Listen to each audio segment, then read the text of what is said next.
Captain Jake Morrison stood on the bridge of the horizon's edge, watching the endless black of space through the main view screen. The exploration vessel had been on patrol for 3 weeks now, checking the outer rim of human territory for any signs of trouble. It was supposed to be routine work, the kind that let crews get comfortable and maybe a little bored. Jake preferred it that way. After 15 years commanding ships for Earth's Space Defense Force, he had seen enough excitement to last several lifetimes. Wars with pirates, first contact situations gone wrong, and rescue missions that turned into nightmares had taught him to appreciate quiet patrols where nothing happened. His communications officer, Lieutenant Amy Rodriguez, looked up from her station with a frown. "Captain, I'm picking up a distress signal. It's faint and coming from Sector 7. Jake walked over to her station and leaned down to look at the readings. The signal was weak and broken, cutting in and out like someone was trying to send a message with dying equipment. "Can you clean it up?" Amy worked her controls for a moment, then shook her head. "It's not using any standard frequency we know about. The pattern is all wrong, too. This isn't human." The bridge went quiet. First contact protocols were strict and clear. Any non-human signal was supposed to be reported immediately to Earth Command. But Jake had learned over the years that sometimes waiting for orders from people who were light years away could mean the difference between life and death for whoever was sending that signal. "Distance and bearing?" he asked. Navigation Officer Pete Johnson checked his screens. "About 2 hours away at full speed, sir. The signal is coming from the edge of the Kepler asteroid field." Jake thought for a moment. The asteroid field was technically outside human space, but just barely. If someone was in trouble out there, they might not have 2 hours to wait for help. "Dr. Carter, what's your take on this?" Chief Medical Officer Lisa Carter had been listening from her station, near the back of the bridge. She was one of the best doctors in the fleet and had a good sense for dangerous situations. "The signal pattern suggests distress, but I can't tell you much more without knowing what species is sending it." Jake made his decision. "Set course for the signal source, full speed. And Amy, keep monitoring that transmission. If it stops completely, I want to know immediately." The horizon's edge turned toward the asteroid field and accelerated. Jake had commanded this ship for 3 years now, and he trusted his crew completely. They were all experienced officers who had worked together long enough to know each other's strengths and weaknesses. Commander Ryan Hayes, his tactical officer, was already running scans of the area ahead. "Captain, I'm detecting some kind of debris field near the signal source. Looks like metal fragments, but the composition is unlike anything in our databases." An hour later, they found the source of the distress signal. It was a ship, but not like any human vessel Jake had ever seen. The alien craft was long and curved, almost organic in its design. Its hull was a pale silver color that seemed to shift and change as their lights hit it from different angles. But the beautiful ship was badly damaged. Huge sections of the hull were torn open, and Jake could see the twisted remains of what might have been weapon systems. Scorch marks covered most of the surface, and several sections were completely missing. "Life signs?" Jake asked. Dr. Carter. "Run her scans carefully." "I'm reading something, but it's faint. 2 signatures, maybe 3. The readings are so different from human biology that I can't be sure." Jake studied the damaged vessel.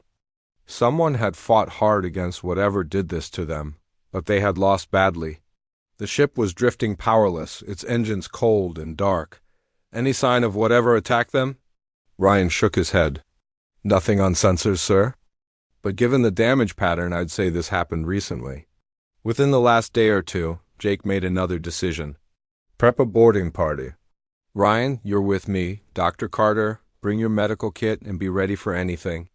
Pete, you have the bridge. If we're not back in 2 hours, or if anything else shows up on sensors, get word to Earth Command immediately."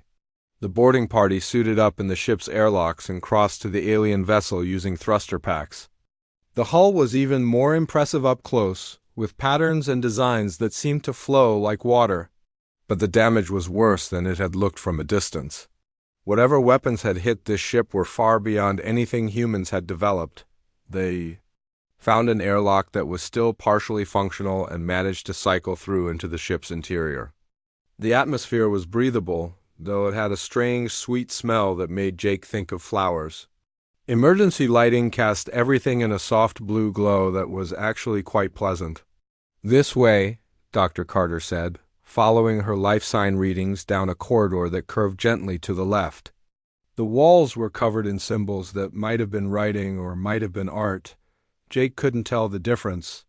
They found the survivors in what looked like the ship's medical bay. Jake stopped in the doorway and stared. He had seen a lot of strange things in his career, but nothing had prepared him for this. The alien lying on the medical table was tall and slender, with skin that glowed with a soft inner light. Her features were delicate and almost human, but her eyes were larger and completely black. Her skin shifted colors as they watched, moving from pale gold to deep blue and back again. She was holding something against her chest, and Jake realized it was a child. The infant was much smaller than the adult, but it had the same glowing skin and large dark eyes. And it was crying. The alien mother looked up as they entered. Her mouth moved, and sounds came out that were like music mixed with words. Jake's translator tried to make sense of it, but only managed to produce fragments. "Help" was the first word that came through clearly. Then child and dying, and something that might have been please. Dr. Carter moved forward slowly, her hands visible and empty. She spoke in the calmest voice she could manage. "We want to help. Can you understand us?" The alien skin shifted to brighter colors as she spoke again. This time the translator caught more words. "My child, crying ... cannot stop. I am dying, need ... help." Jake stepped forward. The crying was getting louder, a sound unlike anything he had ever heard. It was heartbreaking in a way that crossed all species lines. "We'll help however we can. What do you need?" The alien looked directly at him, and Jake felt something pass between them. Some kind of understanding that went beyond words or translation software. "If you can ... make my child stop crying ... I will give you ... everything." As if to emphasize her words, the ship's remaining systems flickered and died around them. They were running out of time. Jake stared at the dying alien mother as her words echoed in the darkened medical bay. Everything she had said meant something important, but he could not understand what she was offering or why soothing her child was so crucial. The infant continued crying, and each sob seemed to make both mother and child glow dimmer. Dr. Carter moved closer with her medical scanner. "Captain, I need to examine them both. Their life signs are getting weaker by the minute." The alien mother watched Carter approach and spoke again. The translator worked better now, catching more of her words. "I am Zara of the Luminian people. My child is called Kira. We fled from the Great Darkness, but our ship was damaged. I do not have much time left." Jake knelt down beside the medical table. "Zara, we want to help you and your child, but we need to understand what you mean by everything. What are you offering?" Zara's skin shifted to deeper colors as she struggled to explain. "My people have watched your species for some time. You call yourselves humans. We know you are new to space travel and have much to learn." She paused as another wave of weakness hit her. The crying child pressed closer against her chest, and Jake could see that the infant was also growing weaker. Whatever was happening to them was connected somehow. "I carry within my memory the location of our homeworld," Zara continued. "It is a place of great beauty and advanced knowledge. Our technology could help your people in ways you cannot imagine. We have weapons that could protect Earth from any enemy. We have medical advances that could end disease and extend life. We have energy sources that never run empty." Ryan stepped forward from where he had been standing guard at the door. "Captain, this sounds too good to be true. Why would she offer all this to complete strangers?" Zara heard him and turned her large dark eyes toward Ryan. "Because the darkness that destroyed my ship is coming for your world next. Earth lies in their path. Without our help, your people will all die." The room went silent except for the child's crying. Jake felt a chill run down his spine. "What darkness?" "Who attacked you? They are called the Devourers," Zara said. They are ancient beings who consume all life they find. They have destroyed countless worlds over millions of years. They turn living planets into empty rocks floating in space. Dr. Carter looked up from her scanner. Captain, their biology is incredible. Their cells seem to be powered by some kind of emotional energy, but both of them are losing that energy fast. The child's distress is creating some sort of feedback loop that's killing them both. Jake looked down at the crying infant. Kira was beautiful despite her obvious distress, with the same glowing skin as her mother, but in softer colors. Her tiny hands reached out as if looking for comfort, but when Jake tried to touch her, she only cried harder. "Why is she crying?" Jake asked. "What does she need?" Zara's light grew dimmer as she answered. "Luminian children are not like human babies. They do not cry from hunger or cold. They cry from loneliness, from fear of being alone in the universe. Kira senses that I am dying, and she is afraid she will be left with no one who understands her." Jake tried to process this information. "So, if we could somehow comfort her and make her feel less alone, she would stop crying?" "Yes," Zara said, "but it is not simple comfort she needs. She needs to feel connected to other living minds. She needs to know that consciousness and caring exist beyond just her own people. This is why I offer you everything in exchange for this one act." Ryan's communicator buzzed, and he stepped away to answer it. When he came back, his face was pale. "Captain, Pete is picking up massive energy signatures at the edge of our solar system. Long-range sensors show a fleet of unknown ships heading straight for Earth. They'll be here in less than 3 days." Jake felt his world shift. Everything Zara had said was true. The Devourers were real, and they were coming for Earth. "How many ships?" "Hundreds, sir. Maybe thousands. They're still too far away to get accurate counts, but it's the largest fleet anyone has ever seen." Zara struggled to sit up straighter. "You see now why I make this offer. Without Luminian weapons and shields, your people cannot fight the Devourers. But I cannot give you this knowledge while my child suffers. The pain blocks my ability to transfer memories." Dr. Carter ran more scans on both aliens. "Captain, I'm starting to understand their physiology better. They're empathic beings. Their emotions and thoughts are connected in ways humans aren't. The child's distress is literally preventing the mother from accessing her own memories." Jake looked at the crying infant again. Kira's sobs had not stopped for even a moment since they arrived.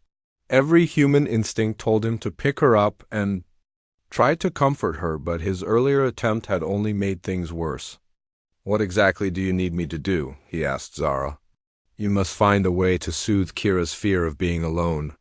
She must understand that the universe contains other beings who care about life and love their children. Only then can she be at peace. Only then can I share what your people need to survive." Jake stood up and began pacing. 3 days until the Devourers reached Earth, a dying alien mother who held the key to humanity's survival, and a crying child who needed something no human had ever given to an alien before. "Have you ever tried to comfort children from other species before?" he asked Zara. She shook her head weakly. "Luminians have had little contact with other races. We are peaceful and prefer to avoid conflict. That is why the Devourers caught us unprepared. We did not know such evil could exist." Ryan checked his communicator again. "Captain, Earth Command is mobilizing every ship they have. But based on these sensor readings, the human fleet won't stand a chance against what's coming." Jake made his decision. "Dr. Carter, I want you to keep monitoring both patients. Do everything you can to keep them stable. Ryan, contact the Horizon's Edge and have them prepare to take on passengers. We're bringing both Zara and Kira aboard where we can better help them." As they prepared to move the aliens, Jake looked down at little Kira. She was still crying, her tiny face scrunched up in distress. Somewhere in that infant's need for comfort lay the key to saving Earth and everyone he had ever known. He just had to figure out how to give an alien child something she had never received from any species before. The crying continued as they carefully moved both aliens to the Horizon's Edge. Time was running out for everyone. Back aboard the Horizon's Edge, Jake watched as his crew carefully moved Zara and little Kira into the ship's medical bay. Dr. Carter had prepared everything she could think of to keep both aliens comfortable, but the child's crying had not stopped for even a moment. The sound filled the corridors and made everyone on the ship feel uneasy. Jake gathered his senior officers in the conference room next to the medical bay. Through the transparent wall, they could see Zara lying on the medical bed with Kira in her arms. The alien mother's glow was getting dimmer by the hour. "Report?" Jake said as he sat down at the head of the table. Pete Johnson pulled up long-range sensor data on the main screen. "The Devourer fleet is moving faster than we first thought. They'll reach the outer colonies in 60 hours. Earth will be under attack in 72 hours at most." Ryan added his own findings. "I've been studying the energy signatures from their ships. Captain, these aren't just advanced weapons. The power levels are beyond anything humans have ever built. One of their ships could probably destroy an entire planet by itself." Dr. Carter looked up from her medical tablet. "I've learned more about Luminian biology. Their entire nervous system works differently from ours. Where humans process emotions in our brains, Luminans feel everything through their whole body. That's why Zara glows brighter or dimmer based on her feelings." Jake leaned forward. "What about the child?" "Kira is even more sensitive than her mother. Baby Luminans are born with an overwhelming fear of being alone in the universe. It's built into their species. They need constant reassurance that other conscious beings exist and care about them. Without that reassurance, they can actually die from loneliness." Amy Rodriguez had been monitoring communications from Earth. "Captain, I'm getting reports from all over human space. Our deep space monitoring stations are picking up the Devourer fleet on their sensors. People are starting to panic." Jake stood up and walked to the window overlooking the medical bay. Zara was trying to comfort Kira, but the child's cries were getting weaker. Both aliens were fading fast. "What have we tried so far to help the child?" "Standard human comfort techniques," Dr. Carter replied. "Rocking, singing, soft music. I even tried playing recordings of earth animals and nature sounds. Nothing works. If anything, human attempts to comfort her seem to make her more distressed." Pete suggested something new. "What if the problem is that she doesn't understand? We're trying to help. Maybe she thinks we're just more aliens who don't care about her." Jake considered this. "Dr. Carter, is there a way for us to communicate directly with Kira? Some way to let her know we want to help?" "Luminans are telepathic. To some degree, but only with their own species. However, Zara mentioned that they're empathic. They can sense emotions from other beings even if they can't read thoughts." Ryan had an idea. "What if we tried showing rather than telling? What if we demonstrated that humans care about children by sharing stories about how we protect and love our own kids?" Jake thought about this. Zara said Kira needs to know that consciousness and caring exist beyond her own people. Maybe she needs to understand that humans are more than just another alien species. Maybe she needs to see that we're people who love and protect children just like she should be loved and protected. Dr. Carter nodded slowly. That might work.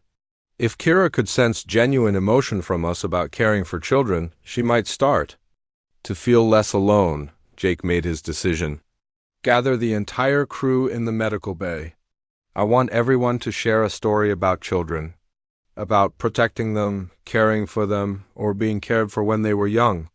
If Kira can sense emotions, then she needs to feel how much humans value children." 20 minutes later, the medical bay was crowded with the 40-person crew of the Horizon's Edge. Zara watched with curious interest as humans filled the room around her bed. Her translator was working better now, and she could understand most of what they were saying. "Zara," Jake said gently, "we're going to try something different. We want Kira to understand that humans care about children just like you care about her." Jake started by talking about his own childhood. He told Kira about how his parents had read him stories every night and how safe he had felt knowing they were always there to protect him. As he spoke, he could see Kira's crying slow down just a little bit. Dr. Carter went next. She shared the story of becoming a doctor because she wanted to help sick children get better. She talked about holding scared kids in the hospital and singing to them until they fell asleep. Kira's sobs grew quieter. Pete told about teaching his nephew how to ride a bicycle, running alongside him and catching him every time he fell. Amy shared memories of her little sister and how they used to build pillow forts together. Ryan, who usually kept his emotions to himself, talked about coaching a youth sports team and how proud he felt watching kids learn to work together. As each crew member shared their story, something amazing began to happen. Kira's crying grew softer and softer. Her skin started to show different colors, shifting from the distressed red it had been to curious blues and greens. She was listening. Engineer Sam Torres talked about fixing broken toys for neighborhood children. Communications specialist Dave Miller shared how he called his daughter every week no matter where his ship was stationed.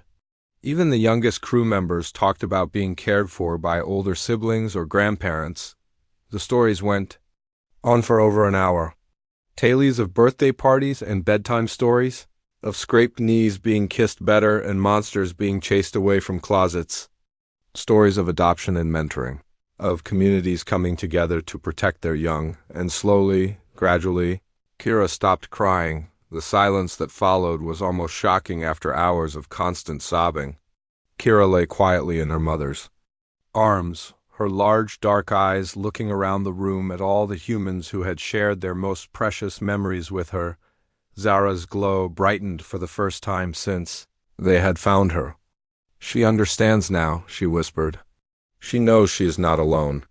She can feel that you are people who love children, who protect them and care for them. She feels safe. Jake knelt down beside the bed. Little Kira looked at him with what seemed like recognition. Her tiny hand reached out, and this time when Jake touched her fingers, she didn't cry. Instead, she made a soft cooing sound that reminded him of contentment. Now, Zara said with renewed strength in her voice, I can give you what your people need to survive. The horizon's edge raced toward Earth at maximum speed while Jake and his crew studied the information from Zara's memory crystal. What they learned changed everything they thought they knew about warfare and survival. The crystal contained not just battle plans and weapon designs, but something far more powerful, the complete emotional history of a species that had learned too late how to save their enemies from themselves. Dr. Carter worked frantically to understand the Luminian technology that could amplify emotional resonance across space. The device was unlike anything human scientists had ever imagined, using quantum frequencies that could carry feelings and memories across vast distances. But it required a living Luminian to operate it, and Zara was dying. We have 18 hours until the Devourers reach Earth's outer defenses, Ryan reported from his station. Earth Command has assembled every ship in the fleet, but based on what we learned from the crystal, they won't stand a chance in a conventional battle. Jake held little Kira in his arms while Zara rested. The alien child had formed a strong bond with him and seemed to sense his emotions. When Jake felt worried or scared, Kira would make soft sounds and her skin would glow with comforting colors. When he felt determined or hopeful, she would respond with brighter, more vibrant patterns. She's learning from you, Zara observed weakly. Luminian children absorb emotional patterns from those who care for them. Kira is becoming attuned to human feelings as well as her own species. This gave Jake an idea. Could Kira help operate the amplification device? If she can sense both human and Luminian emotions, maybe she could bridge the gap between our species and the Devourers Dr. Carter looked up from her work. It's possible. The device needs a living emotional conductor, someone who can take feelings from one species and translate them for another. Kira might be uniquely qualified because she's been exposed to both human and Luminian love. Zara struggled to sit up. It would be dangerous for her. The process requires channeling enormous amounts of emotional energy. Adult Luminans have died attempting it. Jake looked down at Kira, who was playing with his fingers and making happy sounds. The thought of putting this innocent child in danger made him sick. But the thought of billions of humans dying while he did nothing was worse. What if we all helped? He asked, Your people tried to reach the Devourers using only Luminian emotions. But what if we combined human and Luminian feelings? What if we showed the Devourers what it looks like when two different species care for each other's children? The idea was radical and had never been attempted before. But as Jake explained his plan, everyone began to understand the possibility. They would use the human fleet as a transmission network, broadcasting the same stories of caring for children that had comforted Kira, but this time the stories would be amplified by Luminian technology and carried across space by a child who understood both species. The horizon's edge reached Earth just as the first Devourer scouts appeared at the edge of the solar system. Jake contacted Earth Command and explained the situation to Admiral Susan Blake, the fleet commander. "Let me understand this correctly. Captain Morrison," Admiral Blake said over the communication link. "You want our entire fleet to stop preparing for battle and instead tell bedtime stories?" "Not just stories, Admiral. Memories of what it means to love and protect children. The Devourers used to be like us. They had families and children they loved. If we can remind them of that, we might be able to reach the organic parts of their minds that still remember what it was like to be truly alive." Admiral Blake was quiet for a long moment. "Captain, I have 6,000 ships preparing to defend Earth against an enemy that has destroyed entire civilizations. You're asking me to bet everything on an untested theory about alien psychology." Jake understood her hesitation. Everything about the plan sounded impossible. But he also knew that conventional weapons would not stop the Devourers. "Admiral, with respect, your 6,000 ships will be destroyed in the first few minutes of battle. This is the only chance we have." In the end, Admiral Blake agreed to try Jake's plan. She ordered all ships in the human fleet to prepare for an unprecedented mission. Instead of charging weapons and raising shields, they would open communication channels and share their most precious memories. The main Devourer fleet arrived 12 hours later. Thousands of massive ships emerged from hyperspace, their dark hulls bristling with weapons that could crack planets. They moved in perfect formation toward Earth, intent on consuming another world. Jake stood on the bridge of the horizon's edge with Kira in his arms. The alien child was connected to the amplification device that Dr. Carter had modified with human technology. Zara lay nearby, using the last of her strength to help guide the process. "All ships, this is Captain Morrison," Jake broadcast to the human fleet. "Remember what we're fighting for. Not just Earth, but the idea that love and compassion can exist between different species. Show the Devourers what they gave up when they chose artificial immortality over natural life." The broadcast began with Jake telling Kira about his own childhood, just as he had done in the medical bay. But this time, his words were amplified by Luminian technology and carried by quantum frequencies across space. Every ship in the human fleet joined in, sharing stories of parents and children, of love and sacrifice, of communities coming together to protect their young. The effect on the Devourer fleet was immediate and devastating. Ships that had moved in perfect formation suddenly began to slow and waver. Some stopped completely as their organic components remembered what it felt like to hold their own children. Others broke formation as ancient memories of love and joy broke through artificial barriers that had contained them for millions of years. Jake watched through the view screen as the massive enemy fleet began to tear itself apart. Not from external weapons, but from internal conflict between organic memory and artificial programming. Some ships exploded as their systems couldn't handle the emotional overload. Others simply powered down as their crews experienced feelings they had forgotten how to process. But the most amazing thing happened with the ships that survived the initial shock. Instead of continuing toward Earth, they began to send their own transmissions. Broken, confused messages in languages that had been dead for eons, but unmistakably the voices of beings who were remembering what it meant to be alive. Kira glowed, brighter than ever as she channeled the emotions flowing between species. Her young mind served as a bridge between human love and Devourer memory, showing both sides that caring for children was the most powerful force in the universe. The battle for Earth ended without a single shot being fired. The Devourer fleet, no longer driven by endless hunger, scattered across the galaxy to begin the long process of rediscovering their lost humanity. Some would never recover from millions of years of corruption, but others would slowly remember what they had given up in their quest for immortality. Jake looked down at Kira, who had fallen asleep in his arms after the enormous effort of bridging two species. Zara smiled weakly from her medical bed, her mission finally complete. "You did it," she whispered. "You saved not just your world, but theirs as well." Earth was safe, and humanity had proven that sometimes the greatest weapon against darkness was simply the willingness to comfort a crying child, no matter how different that child might be. The massive doors of the Zephyrian palace opened with a sound like crystal bells singing in the wind. Jake Sullivan stepped through them and felt his breath catch in his throat. Everything around him seemed to float in the air without any support. Tables hung suspended in mid-air while chairs drifted slowly in gentle circles. The walls themselves appeared to be made of pure light that shifted between colors he had no names for. Jake adjusted his simple black diplomatic suit and tried not to look as amazed as he felt. He was the first human to ever set foot in this place. Earth had only made contact with the Zephyrian Empire 6 months ago, and now here he was representing all of humanity at their most important ceremonial gathering. The Zephyrians themselves were unlike anything Jake had ever imagined. They stood nearly 8 feet tall with skin that looked like it was made of clear glass.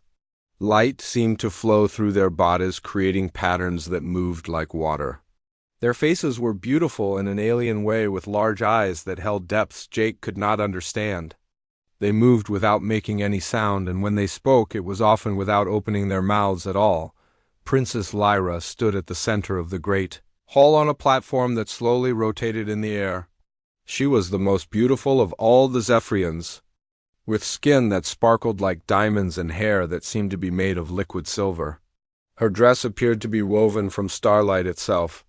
When she looked at Jake, her expression was one of mild curiosity mixed with something that looked like disgust. Jake had studied Zephyrian customs for months, but being here in person was completely different. He tried to remember the proper greeting gesture and raised his right hand while bowing slightly. Several of the alien nobles made sounds that might have been laughter. Jake realized he had probably done something wrong, but he was not sure what. A floating crystal goblet drifted toward him, and Jake reached for it, thinking it was meant to be taken. The moment his fingers touched the crystal, it fell to the ground and shattered into 1,000 pieces. The sound echoed through the hall like breaking music. Every Zephyrian in the room turned to look at him. The silence that followed was heavy and uncomfortable. Princess Lyra raised one elegant hand, and suddenly her voice filled the entire hall without her lips moving. "How fascinating," she said, and her words carried a tone of cold amusement. "The primitive creature from the mud planet cannot even manage to hold a simple drinking vessel." The other nobles made more of those musical laughing sounds. Jake felt his face grow warm, but he kept his expression calm. He had been warned that the Zephyrians considered themselves superior to most other species. He had hoped that maybe the warnings were exaggerated. "Perhaps," Princess Lyra continued as she floated down from her platform to circle around Jake like a predator studying prey, "we have made an error in inviting these creatures to our gathering. Look at how it stumbles around our sacred halls, like some clumsy beast. Look at how it must crawl upon the ground instead of floating as civilized beings do." Jake watched as she gestured toward his feet.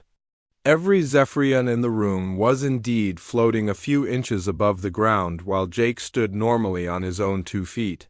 He had not even realized this was something to be ashamed of. "Tell me, creature," Princess Lyra said as she stopped directly in front of him, "what possible value could your kind offer to an advanced civilization such as ours? You cannot even master the simple art of remaining airborne. You break our most basic implements. You dress in crude fabrics instead of woven light. What exactly do you bring to this gathering besides entertainment for our amusement?" Jake felt every eye in the room focused on him. He knew that this moment would determine how the Zephyrians viewed all of humanity going forward. If he responded with anger or defensiveness, it would only confirm their prejudices. If he remained silent, it would be seen as weakness. Your Highness, Jake said in a calm, steady voice, on Earth we have a saying about those who mock others without understanding them first. Princess Lyra tilted her beautiful head to one side and her large eyes seemed to sparkle with interest. Oh, how delightful, she said. The creature wishes to share its primitive wisdom with us? Please enlighten us with your earthly sayings, small crawling thing. More musical laughter filled the hall. Jake could feel the weight of their mockery, but he did not let it show on his face. He had grown up in a small farming town where people were judged by their actions rather than their words. His grandfather Pete had taught him that respect was something that had to be earned rather than demanded. We believe, Jake said, that true strength comes from adaptability and learning rather than from inherited advantages. We think that those who judge others based on surface differences without taking time to understand their actual capabilities often miss out on valuable opportunities. The laughter in the hall grew quieter as some of the nobles seemed to actually consider his words. Princess Lyra, however, looked even more amused than before. Adaptability, she repeated the word as if it tasted strange in her mouth. Learning, how quaint. And what exactly do you think we might learn from your kind? Perhaps you could teach us how to break our possessions more efficiently. Or maybe you have wisdom about how to walk on the ground like common animals. Jake looked around the magnificent hall with its floating furniture and walls of living light. Everything here was beautiful beyond description, but he noticed something interesting. Despite all their advanced technology and elegant appearance, none of the Zephyrians seemed particularly happy. They moved through their perfect world with expressions of boredom and mild disdain for everything around them.